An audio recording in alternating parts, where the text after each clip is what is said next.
1 Peter 5:8 says, "The devil is seeking whom he may devour." Join Don Allen as he looks to make you undevourable. Thank you for giving me 7 minutes of your day to help make you undevourable. I'm your host, Don Allen. Now, the last time that we were together, I took you over to the story of the four crazy friends in Luke 5. We know here's these guys, they go and they rip a roof off to get their friend down before Jesus. And we talked about that one famous line that we've heard for years. And when he saw their faith. We have ministered on faith and its role in getting people set free from sickness and disease. Because of the amount of the ministry that we've done on the topic of faith, it would seem as though maybe faith alone is what's responsible in getting people healed. Now, don't get me wrong. Faith certainly is important, but God asked me a question about this story, and we talked about it last time. He asked me what else was present in that room that day, and he took me back to the beginning of that story, and it says the power of the Lord was present to heal them. And he said this, it is faith and healing power that make up the team. And not just a team, but an undefeated team. When that man's faith teamed up with God's power, he was set free. So the Lord took me to the next story that I want to look at today, this woman with the issue of blood. Another great story. This one's found in Mark 5, and we know her story. Sick for 12 years, spent all of her money on all the experts and the doctors, and still nothing, and she's growing worse, and she's out of money.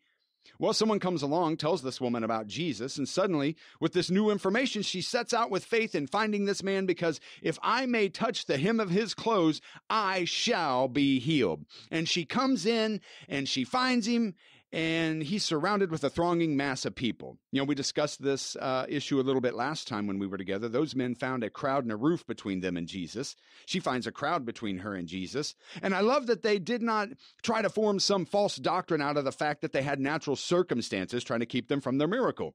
Too many today are using natural circumstances as a determining factor, as if God wants them healed. That's not what you use to determine God's will. The Word of God is what we look at for that.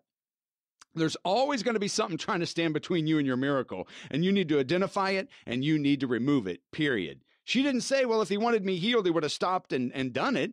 If it was God's will, the crowd would open up and let me in. She went after it as these men did before her, and she took it. Notice these four friends never talked about if. They never talked about if. They never mentioned if it might be his will. They forced their friend down there before Jesus. This woman never wondered if. She never walked up there and said, I wonder if. She walked in and took a healing from Jesus. And then we hear that oh so famous line that we've preached on for years and years, daughter, thy faith has made thee whole. Thy faith. And so we preach on faith, we minister on faith. If her faith can get her free, your faith can get you free. And that's true. But God asked me to look again. What else was there?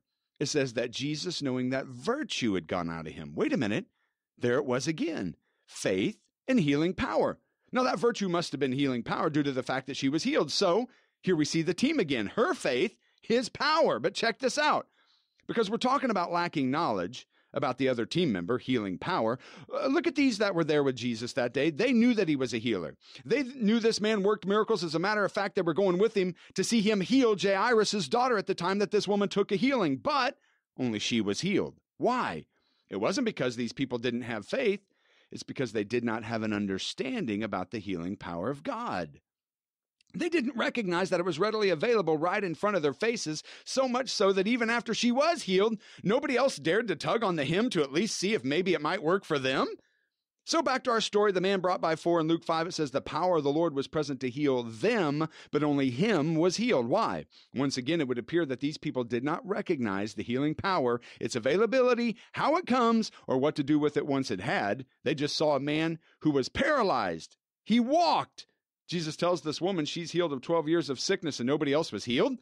Hosea 4:6, people are taken captive because of a lack of knowledge. Isaiah 5:13, people are destroyed because of no knowledge. Listen, when our faith teams up with his power, healed, miracles, this team knows no defeat. We have majored on the faith side for years on end, and we've not taken time to see about this other team member, healing power. Now, I've been meeting after meeting where people have seen miracles and signs and wonders only to walk away from a prayer line feeling like nothing took place. So now we have this idea that maybe the reason people aren't healed is because of God's power. So we have people praying for God to send more power. We have songs sung, begging God to send down your power, Lord. I can assure you there's no lack of power. What we have is a lack of knowledge concerning healing power. It'd be like you walking into your hallway, flipping on the switch to turn on the light, only to find that it didn't come on. So when's the last time you immediately grabbed your phone and called the CEO of your power company and said, hey, my light bulb didn't come on my hallway. I need you to send more power to 234 Main Street. No, because we have some basic understanding about electricity, don't we? So we probably start and work our way backward. Could be the light bulb, could be a breaker, could be the switch, could be wiring, might be a transformer, could be a down power line, but we rarely think that it could be the CEO. Isn't that right? We are going to have to gain an understanding about the laws, and I said yes, laws that govern healing power. So I'm just kind of baiting you with this here so that you're going to join me next time. But I want to begin to look at healing power like it's electricity so that we can better gain an understanding of it. There are laws that govern electricity that if we can go and take something like that from out in the sky and lightning and some storm to you now have it in your hallway, well, we need to find out what that is. And in doing that, we are going to be able to gain an understanding of the laws of electricity, just like we did the laws of electricity, how we harnessed it. We're going to look at healing power in the same way. We know it's available. We can't say it's not there. It's always been there. But how do we take that healing power and get it into contact with your faith so the light comes on, so to speak? Well, we got to go back and we got to look at Jesus, the master electrician. Let's refuse to be destroyed because of a lack of knowledge. Let's gain an understanding about this other team member, because when your faith teams up with his power, that's going to make you undevourable. Thanks for listening. If you would like more information and resources on how to be undevourable, we invite you to check out our website. Go to www.TwoGuysAndABible.com.